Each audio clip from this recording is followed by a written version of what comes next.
Vamos a dar continuidad a nuestro estudio del libro de Hechos, el uso apologético de la palabra. Esta es la parte 2 de nuestro estudio del libro de los Hechos, capítulo 17. Así que por favor, vayamos a nuestras Biblias y busquemos Hechos capítulo 17.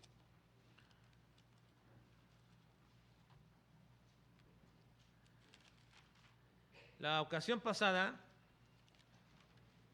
hablamos del versículo 1 al versículo 9, donde para poder hacer uso de la palabra de esta manera necesitamos exponer la palabra. Exponer la palabra, y observamos qué significa la exposición de la palabra. Hoy vamos a hablar que para hacer el uso apologético de la palabra necesitamos aprender a usarla noblemente. Debemos aprender a usar la palabra noblemente.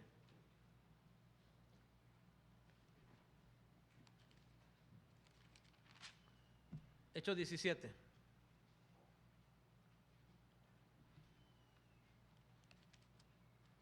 ¿Lo tienen ya, hermanos?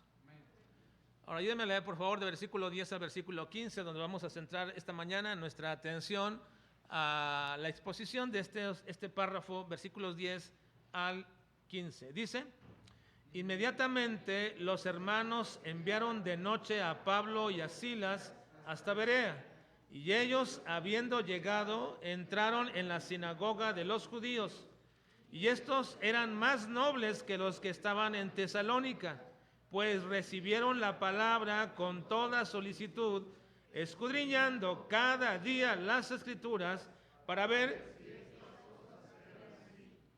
Así que creyeron muchos de ellos, y mujeres griegas de distinción, y no pocos hombres. Cuando los judíos de Tesalónica supieron que también en Berea era anunciada la palabra de Dios por Pablo, fueron allá y también alborotaron a las multitudes. Pero inmediatamente los hermanos enviaron a Pablo que fuese hacia el mar, y Silas y Timoteo se quedaron allí. Y los que se habían encargado de conducir a Pablo le llevaron a Atenas, y habiendo recibido orden para Silas y Timoteo de que viniesen a él lo más pronto que pudiesen, salieron. Trate de mantener siempre, hermanos, en este estudio del libro de los Hechos todo el contexto que venimos arrastrando ya semana tras semana tras semana. Pablo llegó a Europa, estuvo en Filipos, Dios abrió una puerta grande en Filipos, se instituyó una iglesia, y de ahí pasan a Tesalónica, y en Tesalónica comienzan a hablar y a predicar, y ahí se convierten algunas personas, pero los de Tesalónica comenzaron a causar problemas y levantaron contra Pablo sedición, de tal manera que ahí nos quedamos la semana pasada diciendo que los hermanos enviaron de noche a Pablo y a Silas porque los estaban en ese momento ya persiguiendo a Pablo, y a todos ellos los estaban persiguiendo. Bueno, y llegan a Berea. Ahora aquí es donde vamos a centrarnos en un momento lo que sucede en Berea. Y vamos a observar que el uso apologético de la palabra se lleva a cabo cuando también aprendemos a usarla noblemente. Usar la palabra noblemente. Una de las actitudes más bellas que alguien ha tenido hacia las Escrituras la mencionó precisamente Lucas en su comentario a este párrafo cuando Pablo y su equipo llegó a Berea. Dice que la gente de Berea recibieron la palabra con toda solicitud. Eso no era común. No era nada común que sucediera esto. Recibieron la palabra con toda solicitud. Pero había una razón del por qué lo hicieron. Y eso es lo que vamos a adentrarnos y a descubrir en nuestro estudio de esta mañana. ¿Cómo es posible que en esta ciudad recibieran la palabra con toda solicitud? Ahora déjenme decirles algo, hermano. La Biblia es el libro más importante en la vida del hombre. No es uno de los libros más importantes, no. La Biblia es el libro más importante en la vida del hombre. No existe otra literatura más especial y trascendente para un ser humano que la Biblia. Ahora, yo sé que muchos creyentes, incluso predicadores, dicen amén y esta es la verdad, pero en la práctica no lo es, porque se llenan de libros, se llenan de lecturas y la Biblia viene a ser un libro periférico, nada más un libro al cual van para poder sacar la razón del por qué se va a predicar o enseñar, pero no viven en la Escritura. La Biblia, tanto para el hombre del mundo como para el creyente, es el libro más trascendental, más especial que un hombre debe leer. Así que, hermanos, si es tan especial y trascendente, el trato que le demos a la Escritura tendrá resultados que traerán bendición o perjuicio para nuestras vidas. Según el trato que un hombre le dé a la Escritura, traerá bendición o perjuicio para su vida.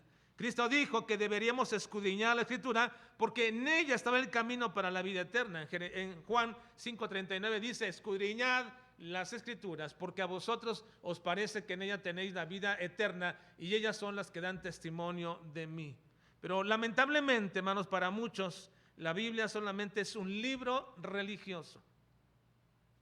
Para la gente del mundo, para incluso muchos cristianos, la Biblia es solo un libro religioso. Y esta percepción de la Biblia como un libro religioso, de entrada, condiciona nuestro trato para con la Biblia. Así que, hermanos, si la Biblia es el libro más importante para el hombre y el trato que le demos a la Biblia va a traer bendición o perjuicio, hay algo que nos hace y nos predispone a la Escritura, y es el observar la Biblia como un libro religioso. Esta percepción nos va a condicionar en el trato que le damos a la Biblia. No hablo del trato físico, porque me parece más hoy que ya no es trascendente el asunto del trato físico a la Biblia. Les voy a decir por qué. Porque hoy hemos pasado, hermanos, a otro nivel.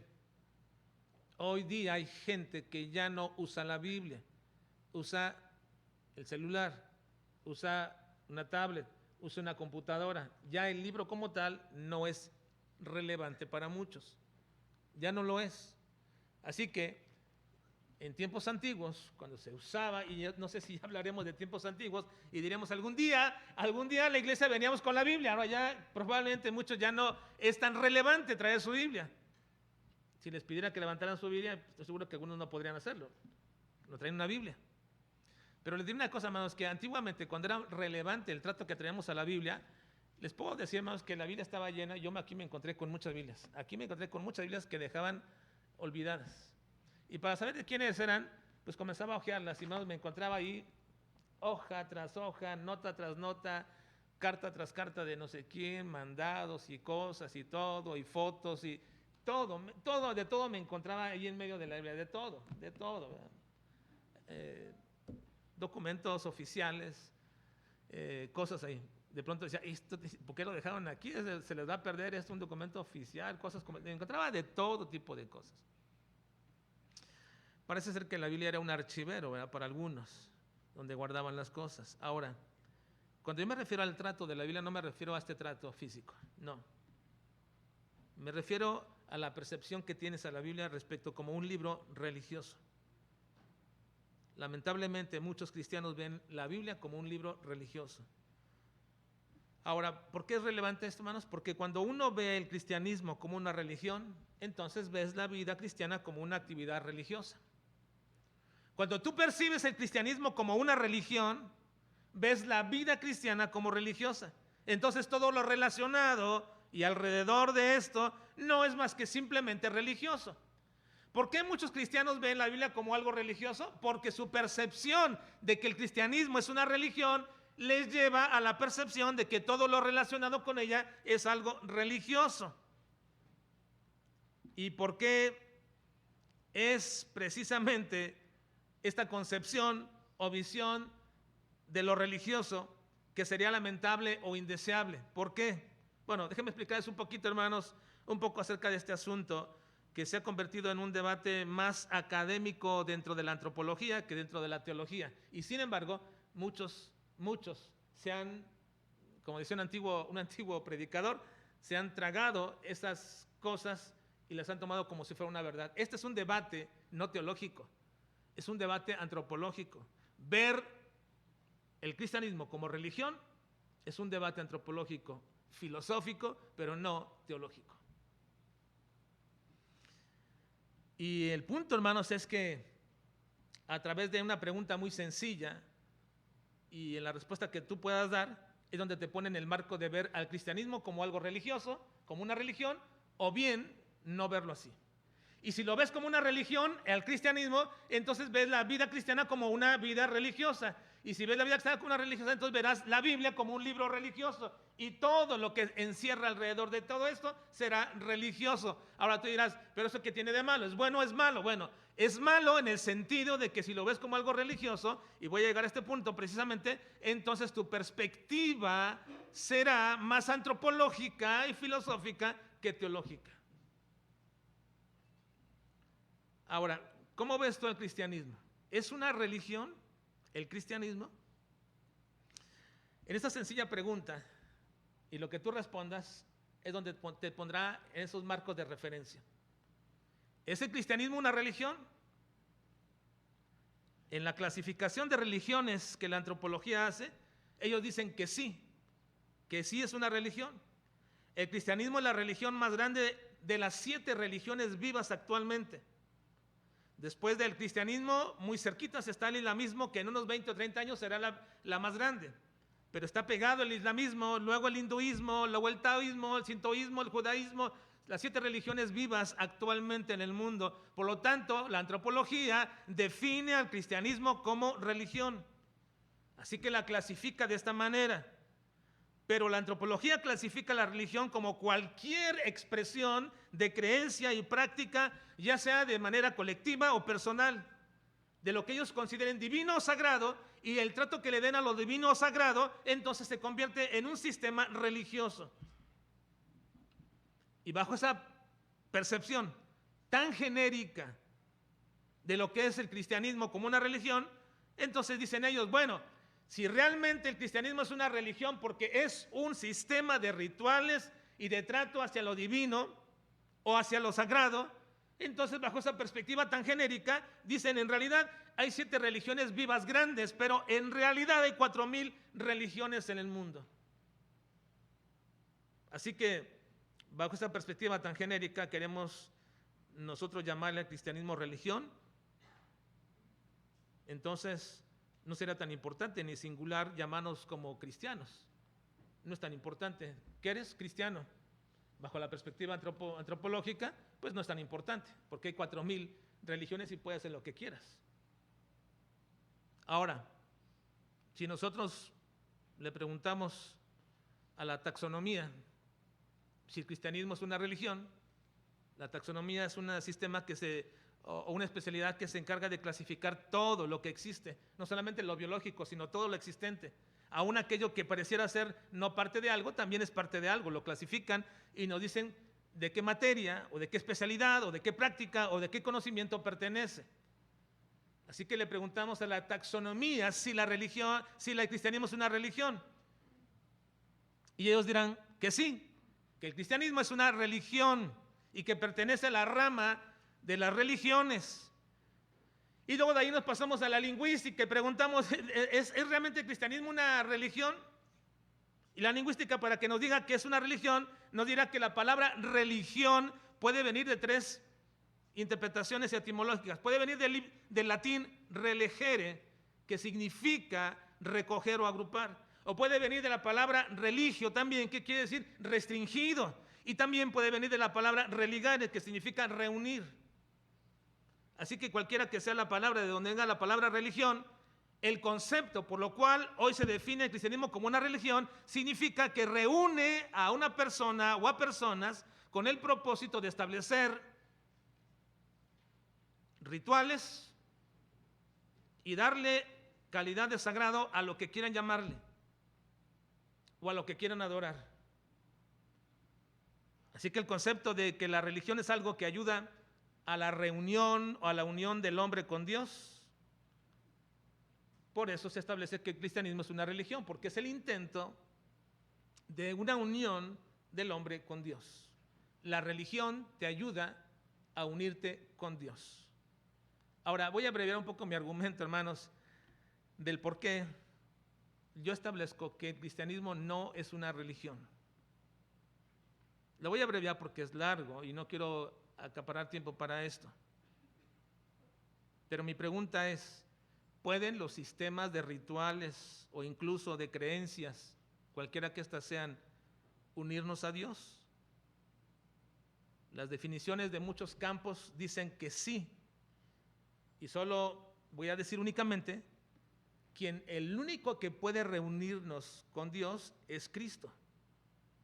No hay rituales, no hay ningún sistema alrededor de esto que pueda establecer una unión verdadera con Dios. Si religión se trata de la unión del hombre con Dios, ningún concepto humano, antropológico, filosófico se le puede aplicar al cristianismo como religión. No puede ser, no lo es.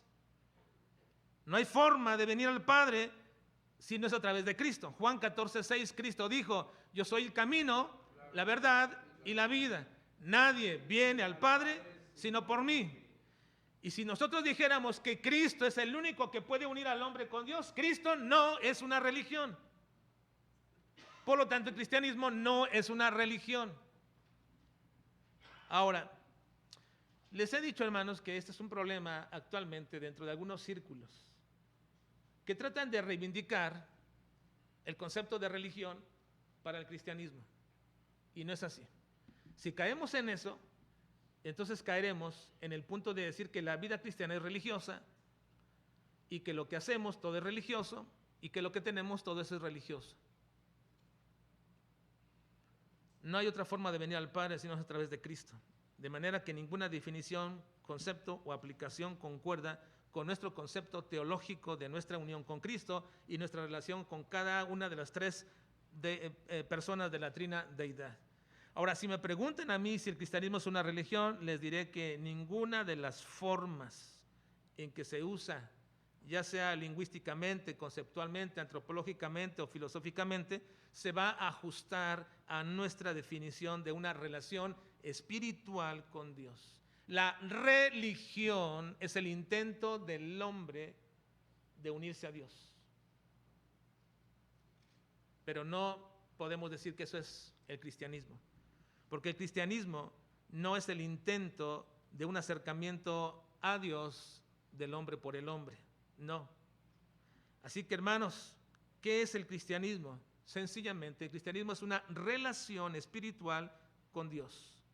Que si ciertamente tenemos un modelo, una forma bien concertada, bien establecida, mediante un proceso que llevamos de las Escrituras para comprender bien cómo se lleva a cabo toda esta relación y cercanía con Dios, eso no se le puede considerar religión, de ninguna manera. Ahora, creo en todo caso, y muy limitadamente, que en algún aspecto, hermanos, la religión solamente sería una manifestación visible o resultado de una relación invisible.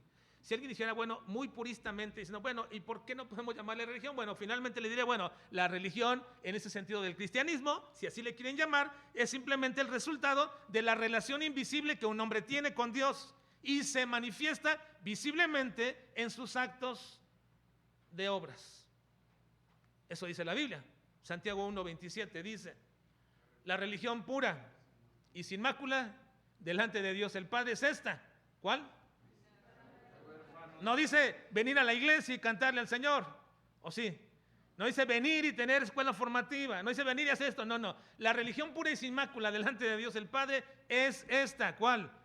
Visitar a los huérfanos y a las viudas en sus tribulaciones y guardarse sin mancha del mundo. Así que en todo caso, si hubiera algo que pudiéramos llamarle religión cristiana, sería simplemente nada más el resultado de obras que provienen de una relación invisible y espiritual que tiene el hombre con Dios. Ahora, ¿por qué he dicho todo esto, hermanos? ¿Por qué digo todo esto? ¿Qué relevancia tiene con nuestro pasaje? Bueno, porque les dije al principio que si nosotros consideramos el cristianismo como una religión, entonces todo lo relacionado a ello será religioso. Y creo que esta es una de las formas más sutiles del descuido de nuestra vida espiritual. Es una forma tan sutil y descuidada de tratar nuestra vida espiritual, tratarla como algo religioso, y en ello ver y tratar a la Biblia como un libro religioso. ¿Cómo ves tú a la Biblia? ¿Cómo es y qué es para ti la Biblia? ¿Qué tan importante y trascendencia tiene para ti la Escritura? Me temo que en muchos casos, hermanos, parece ser que no pasa más allá de un libro religioso. Y eso es lo que quiero en esta mañana que podamos ver. Que nos cuidemos mucho, hermanos, de la sutileza de tratar la Biblia como algo religioso. Debemos aprender a usar la Biblia noblemente. A usar la Biblia noblemente. ¿Y a qué me refiero con esto? Vamos a verlo, por favor, en nuestros versículos de esta mañana. Versículo 10 dice: inmediatamente los hermanos enviaron de noche a Pablo y a Silas hasta Berea, y ellos, habiendo llegado, entraron en la sinagoga de los judíos. Sabemos que la gente de Tesalónica, hermanos, después de oír la palabra, persiguieron a Pablo, y los hermanos que habían creído, pues los cuidaron de una posible celada, y entonces enviaron a Pablo y a Silas a Berea. Ahora, les tomaría toda la noche y parte del día caminar hasta Berea, porque eran unos 50, 60 kilómetros aproximadamente de Tesalónica hasta Berea. Así que caminaron. ¿Han intentado caminar ustedes 50, 60 kilómetros, hermanos? Bueno, es muy, muy cansado, demasiado cansado, ¿verdad? Mucho, mucho. Terminas exhausto, después de medio día estar caminando, unos 50, 60 kilómetros, pero ellos caminaron de ahí hasta Berea. No sé si toda la noche o descansaron un rato, pero llegaron hasta Berea caminando en este momento. Así que debieron haber estado exhaustos en una caminata así. Pero una vez más, como era costumbre de Pablo, hermanos, no perdía tiempo, no llegaba y si vamos a descansar un día o 2 días, estamos demasiado cansados. No, una vez más Pablo manifiesta su amor, su aprecio por el ministerio que tenía. Así que Pablo no perdía tiempo para ir a la sinagoga. Inmediatamente dice que fue, habiendo llegado, hermanos, ahí fueron y entraron a la sinagoga.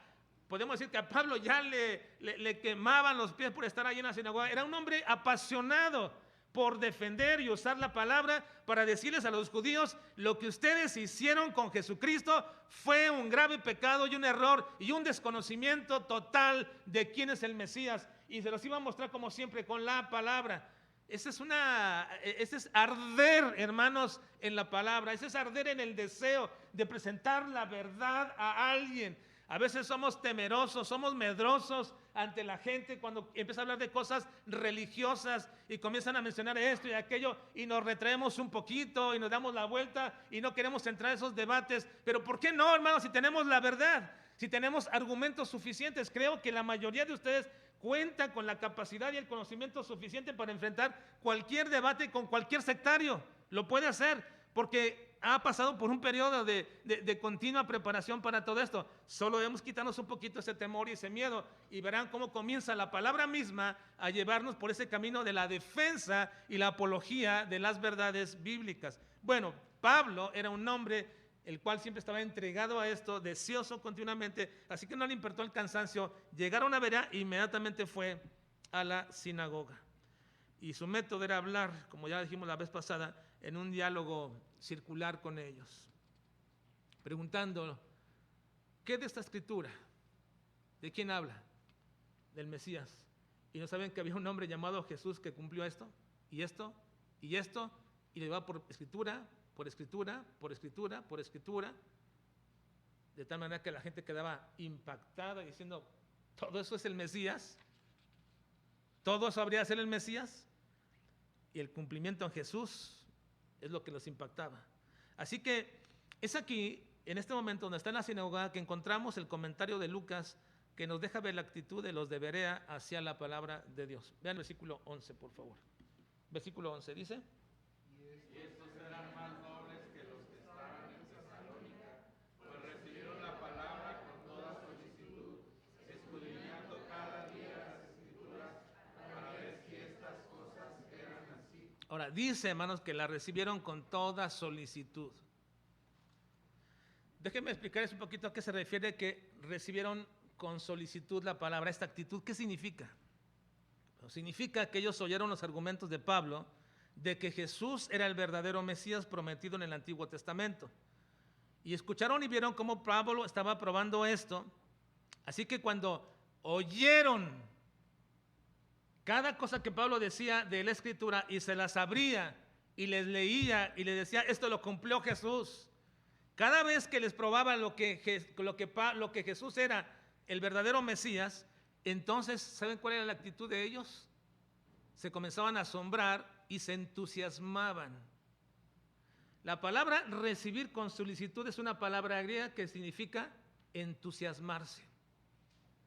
Cuando tú recibes noticias de algo, que es algo relevante, que es algo importante, no te quedas con la mera noticia de decir, así fue, bueno, no te quedas con esto fue.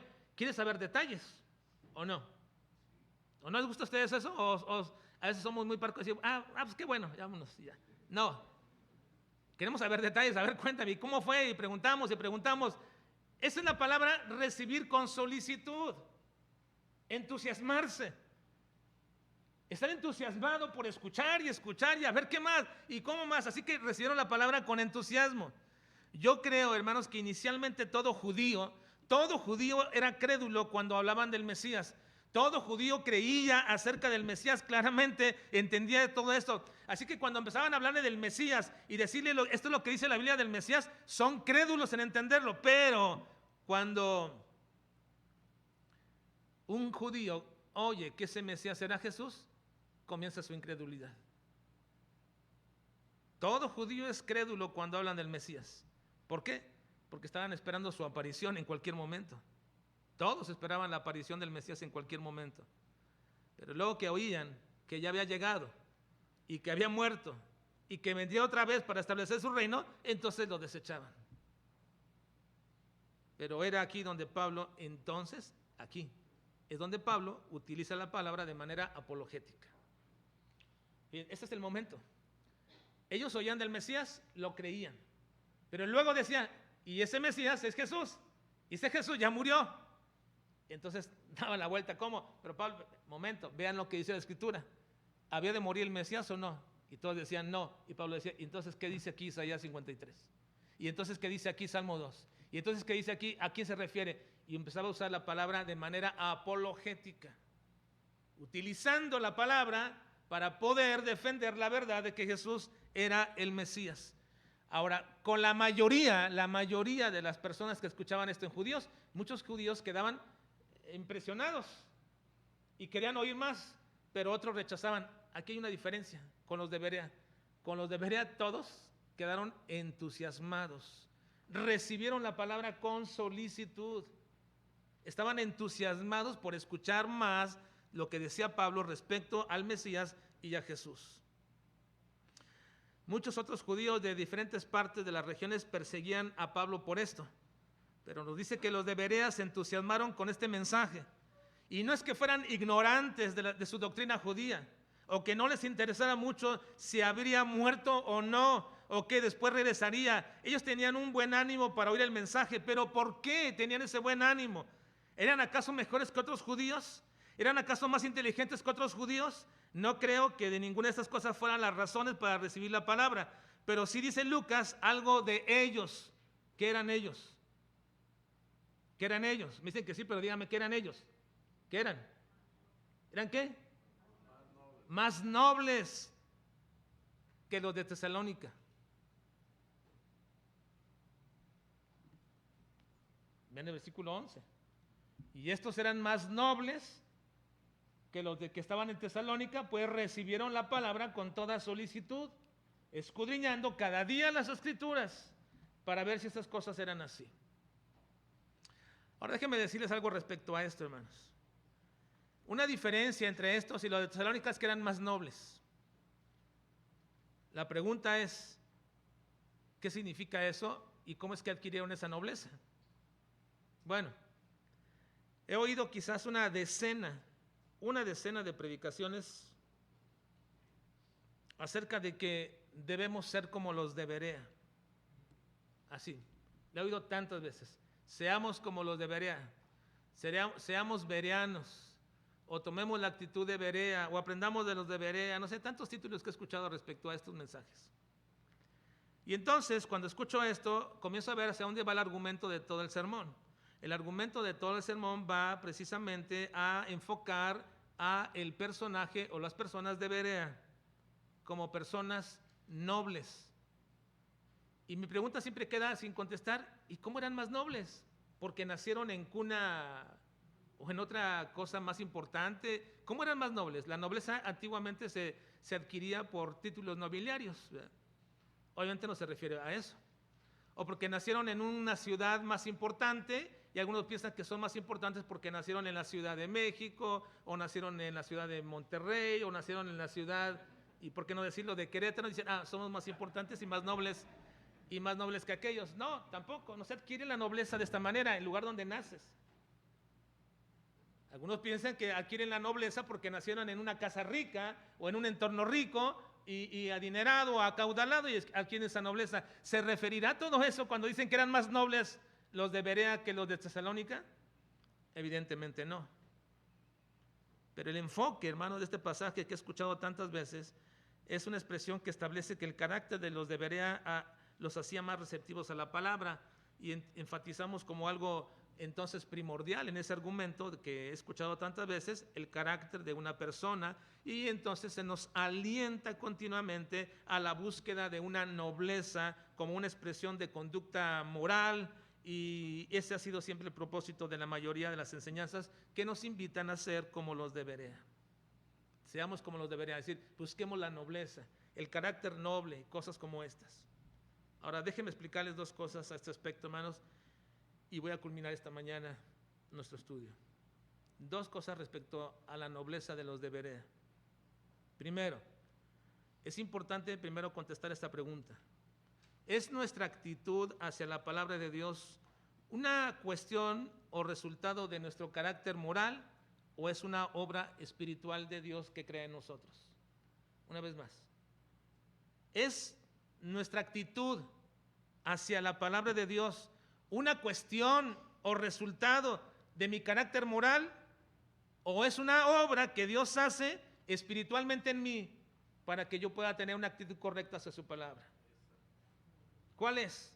Es decir, hay personas que son más receptivas porque fueron más educadas o porque tienen mejor,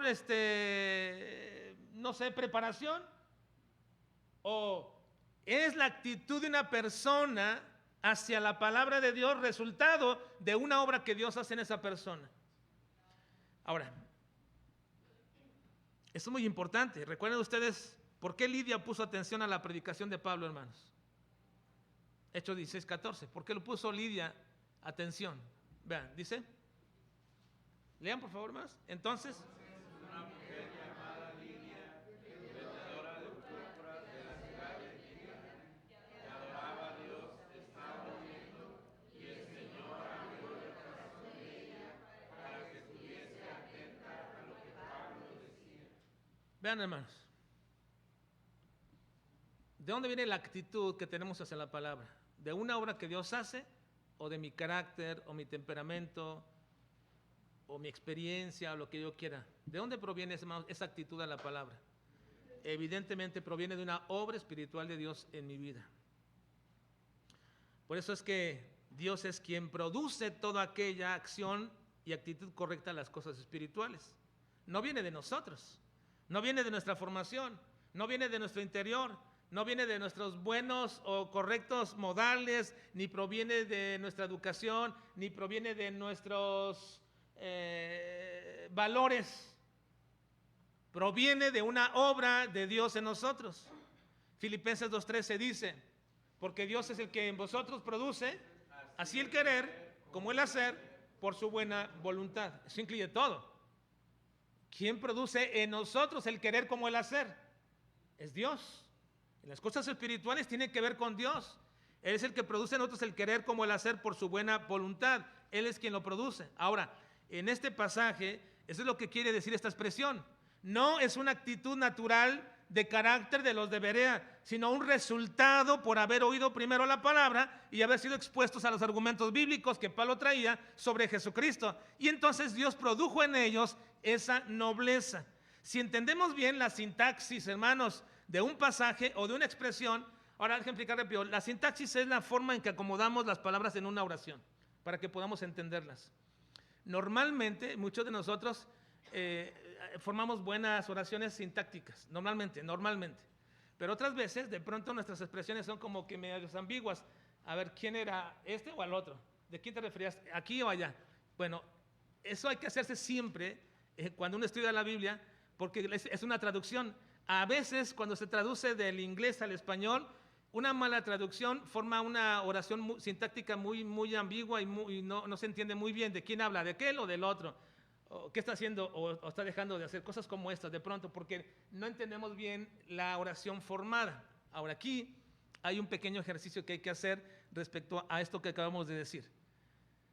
Ellos eran nobles de carácter y por eso recibieron la palabra. O dos, como recibieron la palabra con solicitud, se les denomina como nobles. Pensemos en esto. Ellos, porque eran nobles de carácter, recibieron la palabra con solicitud. O dos, como recibieron la palabra con solicitud, se les caracteriza como nobles. ¿Qué creen? ¿Qué es? Una vez más, vayan aquí al texto. Texto, hermanos, versículo 11. Dice, y estos eran más nobles que los que estaban en Tesalónica, pues recibieron la palabra con toda solicitud. Aquí hay algo muy importante, la palabra pues. Pues es muy importante, que determina el entendimiento sintáctico de esta oración.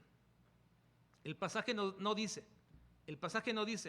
porque eran nobles, recibieron la palabra con solicitud. ¿Sí dice eso? No.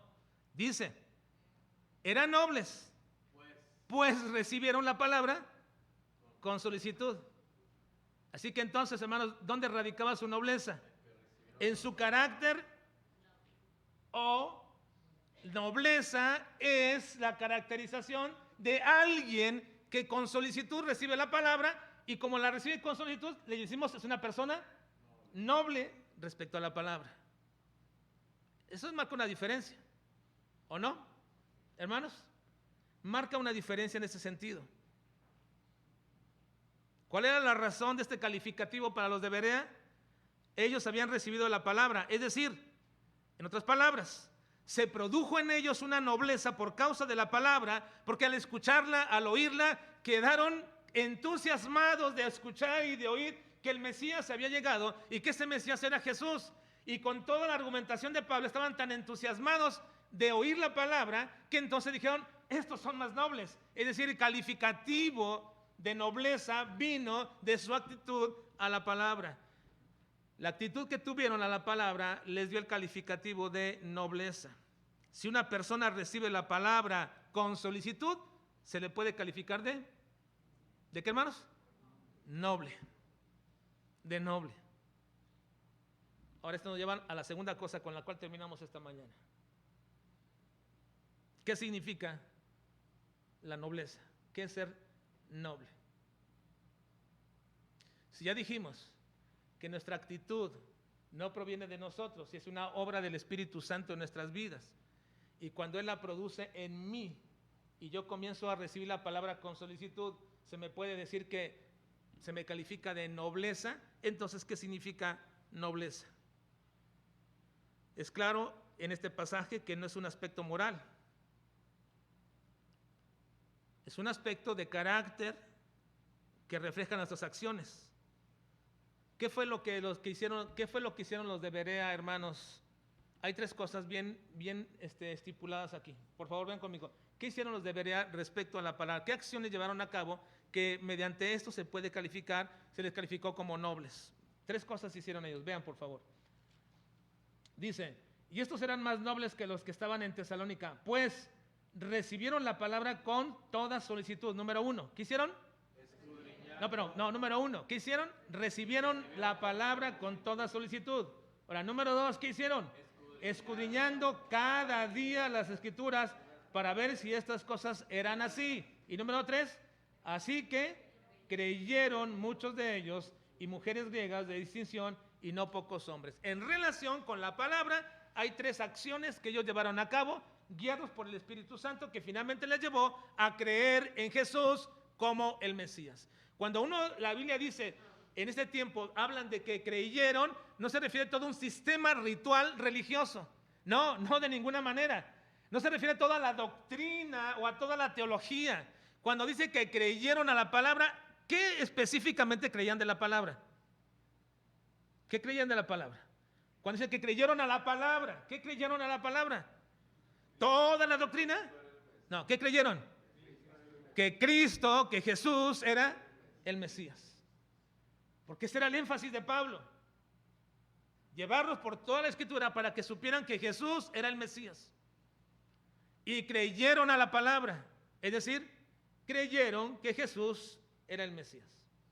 Así que hay 3 cosas que menciona aquí que hicieron ellos. La recibieron con toda solicitud, es decir, con entusiasmo. Ese entusiasmo que muchos tienen al venir al templo, ¿verdad? Hermanos, ese deseo de escuchar el mensaje de la palabra de Dios. Ese entusiasmo con el cual muchos se despiertan en la mañana, hoy es tiempo de ir a la casa de Dios. No es el tiempo para venir a dormitar. No, el tiempo de la predicación es la hora de entusiasmo para muchos creyentes. ¿Debería hacerlo o no? Bueno, debería hacerlo. Aprendamos, hermanos, a desarrollar un deseo y entusiasmo por el estudio de la Biblia. Es muy difícil, hermanos. Es muy difícil que con avidez nos levantemos en la mañana. Quiero leer la Escritura. ¿Qué dice el Señor para mí? Un entusiasmo de conocer las cosas viejas y nuevas que cada día en nuestra lectura descubrimos. Una vez me llegó un hermano diciéndome así. Le sé que lo decía en broma, pero quería decirme algo. Me dijo, me entregó la Biblia y dice, ¿no tiene otra que me preste? Yo, ¿por qué? Porque ya leíste. ¿Hay otra? Y le digo, ¿a qué te refieres con eso? Pues ya leí, o hay algo más que hacer. Le digo, pues en la misma Biblia tienes que leerla 1, 2, 3, 10, 20 veces. Me estaba tratando de decir, ¿verdad?, que ya tenía suficiente de ello. Yo digo, pues, ¿qué actitud? Hermanos, ¿qué entusiasmo tenemos para leer las Escrituras y recibirla? Conocer cosas viejas y nuevas, escudriñar la Biblia, ver incluso en el relato mismo cosas que no habíamos visto. Y de pronto cómo surge una verdad y nos llena. ¿No le ha pasado a usted eso? De pronto está leyendo y una verdad que le llena y en ese momento le fortalece en su vida espiritual como nunca. A mí me ha pasado muchas veces y creo que también a muchos de ustedes, ¿verdad? De hecho, muchas veces he recibido de ustedes llamadas o mensajes diciendo, hermano, esto leí en la Escritura, esto escuché, esto oí, esto me fortaleció, que encontraron cosas nuevas de aquellas cosas viejas que ya habían escuchado. La recibieron con solicitud. Y luego dice que la escudriñaron cada día para verificar si era verdad lo que estaba siendo enseñado por Pablo y por Silas. Y el resultado fue que creyeron muchos de ellos y mujeres griegas de distinción y muchos hombres. Ahora, déjenme decirles, para finalizar esta mañana, qué significa usar la Escritura noblemente en cuestiones prácticas. Finalmente, ¿qué significa usar la Escritura noblemente? Porque la nobleza no era del carácter de estos bereanos. Así se les calificó por la obra que Dios hizo en sus vidas. Pero ¿qué es usar la Escritura noblemente? Se lo voy a decir y luego les explico por qué. Significa, usar la Escritura noblemente significa reunirnos con el propósito de fortalecer nuestra fe y ayudar a establecer convicciones firmes y bíblicas en nuestra vida. Usar la Escritura noblemente es reunirme con otros hermanos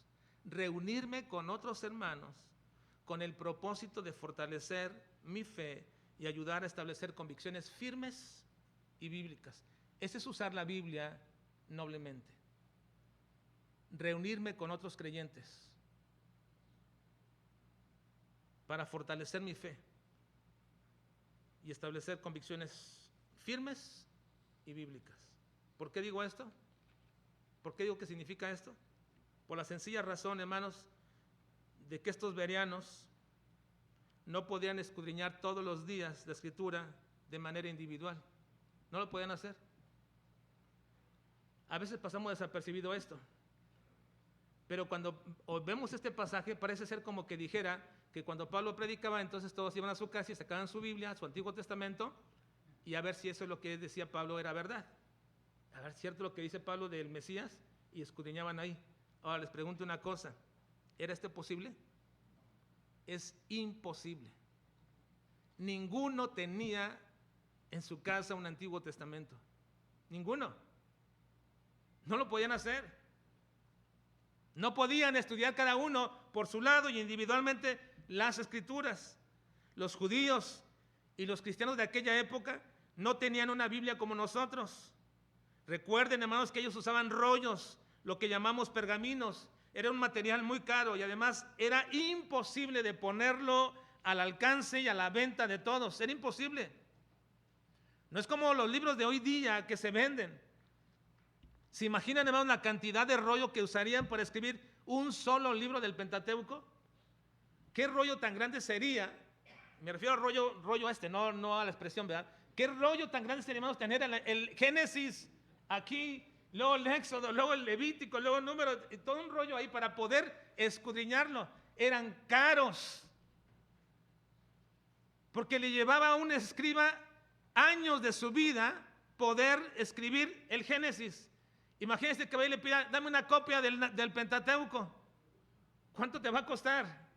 Era imposible. Era toda una institución. Era todo algo muy orquestado el poder tener una copia del Antiguo Testamento. Eso es nada más del Pentateuco. Imagínate toda la Torá, todo el Pentateuco. Nadie lo tenía en su casa. Así que lo que hacían muchos judíos en diferentes ciudades es que se reunían, juntaban dinero, pagaban escribas, mandaban a hacer un Antiguo Testamento, una Torá para la sinagoga. Así que si alguien quería oír la palabra, tenía que ir a la sinagoga y juntarse y leerla. ¿Qué dice nuestro pasaje? ¿Qué hacían ellos, hermanos? Se reunían cada día. Versículo 11 dice: pues recibieron la palabra con toda solicitud, escudriñando cada día las Escrituras para ver si estas cosas eran así. Para este tiempo, hermanos, que está hablando aquí Pablo y Lucas, ya están empezando a utilizar otro formato que se llamaba códice. El códice era una forma de libro que fue avanzando con el tiempo hasta lo que hoy conocemos. Pero en aquellas épocas el códice era una especie de hojas, a veces de vitela, a veces de el papiro, y comenzaban a escribirlo. Pero era demasiado caro, muy caro, porque el códice se escribía a mano. Así que era muy, muy difícil tener esto, y apenas comenzaba. Ya para finales del siglo I apenas comenzaba a usarse el libro o el códice. Pero cuando está hablando aquí Lucas, está hablando del tiempo de los rollos que tenían. Así que era imposible que de manera individual escudriñaran las Escrituras cada día. No podían hacerlo de manera individual, sino reuniéndose y leyendo, y cada uno verificando y comentando lo estudiado y enseñado también por Pablo, y decían, fue esto lo que dijo, sí, a ver qué dice acá, y comenzaban a usarlo y a moverlo allí en las sinagogas. Se empezaron a reunir, se juntaron para escudriñar las Escrituras. Así que, hermanos, quiero aplicar este principio a nuestras vidas como iglesia. La nobleza de estos bereanos consistía en una práctica de reunirse y escudriñar las Escrituras. Y aquí es lo importante para nosotros hoy día, hermanos. Yo no me refiero a la reunión congregacional de nuestra iglesia. Yo me refiero a la reunión que algunos de nosotros hacemos continuamente con grupos de hermanos. Pregunto, ¿cuál es la motivación de nuestras reuniones que hacemos muchas veces en algunas casas? ¿Nos reunimos a esto? ¿Invitamos a gente para esto? No digo, hermanos, que esté mal invitar a alguien a nuestra casa para comer o para tomar un café, podemos hacerlo. Pero ¿no crees que también deberíamos invitar a hermanos para escudriñar las Escrituras? ¿No crees que deberíamos invitar, hermano, quisiéramos tener un tiempo devocional, te invito a mi casa, vamos a leer la Biblia, vamos a escudriñar un pasaje, vamos a analizar lo que se dijo el día domingo. ¿No crees que sería eso la forma noble de usar la Escritura, hermanos? ¿No crees que deberíamos hacer un esfuerzo en ayudar a otros que son nuevos en la fe a casa para que escudriñemos las Escrituras? ¿No crees que sería bueno invitar a alguien a nuestra casa para aquellos que pasan luchas y pruebas y ayudarles a fortalecerse en el Señor y en su palabra? En lugar de dedicarnos en nuestras reuniones a criticar a los hermanos, a dar mal ejemplo y mal testimonio hablando de tu propia iglesia, exponiendo los errores de tus maestros, de tus pastores y de tus hermanos en Cristo. Cuando dejemos, hermanos, de hacer eso y comencemos a usar la palabra en defensa de la fe y en fortalecimiento de nuestra vida cristiana, entonces podrá decirse que usamos la palabra noblemente. Creo muy necesario, hermanos, esto en la vida de nuestra iglesia, porque los creyentes se ayudan mutuamente en el desarrollo mediante la convivencia entre sí mismos. Este es el ejemplo de la iglesia del Nuevo Testamento. Los creyentes no están aislados, no pueden vivir aislados, no deberían pasar una semana aislados, porque en una semana suceden tantas cosas, acontecen muchas cosas que van debilitando a veces nuestra fe y que van golpeando nuestra vida. Pero cuando creyentes se reúnen y cuando se reúnen oran a Dios y leen la Escritura y fortalecen su fe, eso bendice a una iglesia. Y creo muy necesario esto en la vida de nuestra iglesia, porque los creyentes se ayudan mutuamente en este desarrollo mediante convivencia entre sí mismos, porque se autorregulan cuando se reúnen, se exhortan, se aconsejan con la palabra cuando conviven. Es un error de práctica eclesiástica aislarnos de la comunidad y la comunión de los creyentes. Ese es un terrible error. No lo hacía la primera iglesia y ninguna iglesia del Nuevo Testamento, porque no se trata de darle un énfasis a la convivencia entre cristianos, ni a la comida, ni a cualquier cosa, pero sí es el medio necesario y aprobado por el Nuevo Testamento. Y lo pongo a prueba y se lo puedo probar a cualquiera que lo dude. Es el medio escritural, en la medida de la Escritura, donde creyentes se reunían en el templo y por las casas para poder fortalecerse en la fe. ¿Por qué, hermanos? Porque ese es un medio y propósito para ayudarnos a crecer en la vida cristiana. Que Dios nos permita, hermanos, desarrollar ese tipo de reuniones en nuestra casa, donde no solamente compartimos el pan, sino también la palabra y las oraciones. Así que, hermanos, tratemos con nobleza la palabra y busquemos de vez en cuando reunirnos para fortalecer nuestra fe. Y entonces dirán, esos de Juarense son nobles, porque usan la palabra con nobleza, la reciben, la escudriñan, se juntan, fortalecen su fe, no la debilitan, se aconsejan, no se malaconsejan, se gozan, no critican. Esos son como los de Berea. Vamos a orar, por favor.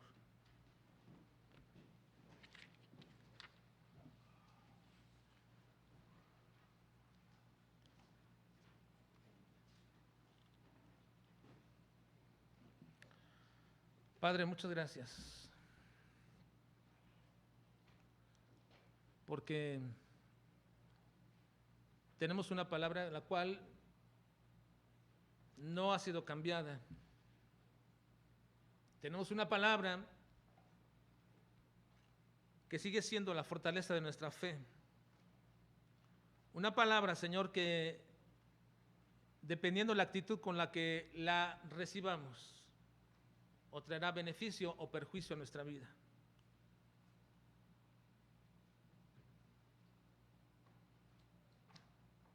Te quiero, Señor, pedir en esta mañana que nos ayudes a romper todas esas prácticas y costumbres ya muy establecidas en nosotros.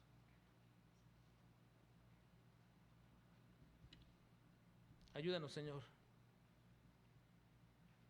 para comprender que como creyentes no podemos desarrollarnos aisladamente.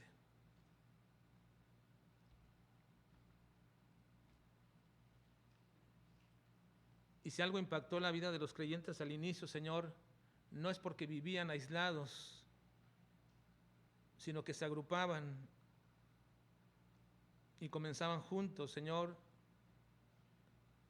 a fortalecerse en la fe, a orar unos por otros, a meditar en tu palabra. Y eso requerimos.